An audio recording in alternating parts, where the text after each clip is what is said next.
আমরা চলে এসেছি তিনজনে, 3 মূর্তিতে এসেছি আমরা আজকে এসেছিলাম লক্ষ্মী মাঠে। এই দোকানটি আগে ছিল চিত্রা সিনেমা হলের ওখানে, এখন এই দোকানটা শিফট হয়েছে ঠিক প্রান্তিক স্টেশনটা পেরিয়ে গিয়েই।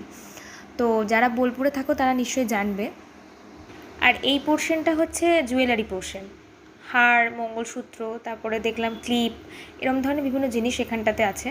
একটা যেটা পার্থক্য আছে সেটা হচ্ছে আগে চিত্রা সিনেমা হলের ওখানে যে দোকানটা ছিল ওখানে গেলে কাকুকে বলতে হতো যে এটা দাও, ওটা দাও, সেটা দাও, মানে যেগুলো দরকার। এখন যেটা বলতে হয় না, এখন নিজের ইচ্ছা মতো যাও, দেখো, পছন্দ করো, কেনো, বাড়ি আসো, মানে এরকম একটা সিস্টেম হয়ে গেছে, যেহেতু এরকমভাবে জায়গাটা সাজানো হয়েছে, যেটা ওখানে হতো না। তো এটা একটা সুবিধেও হয়েছে আমার পক্ষে, মানে আমার পক্ষে না, যারা আসবে তাদের সবার পক্ষে আশা করি এটা সুবিধা হয়েছে। তো মোটামুটি প্রায় আমার কেনাকাটা কমপ্লিট।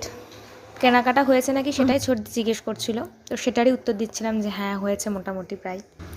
আমাদের এখানে কেনাকাটা কমপ্লিট, বিলও তৈরি, বিল পেমেন্টও হয়ে গেছে সমস্ত রকম ছাড়টার দিয়ে। তো এবার কাকুকে আসছি বলে বেরোনোর পালা। তো চলো, হয়ে গেছে কাজ, এবার বেরিয়ে পড়ছি আমরা ওখান থেকে বেরিয়ে পড়েছিলাম, তারপর এখানে এসে জ্যামে আটকে গিয়েছিলাম।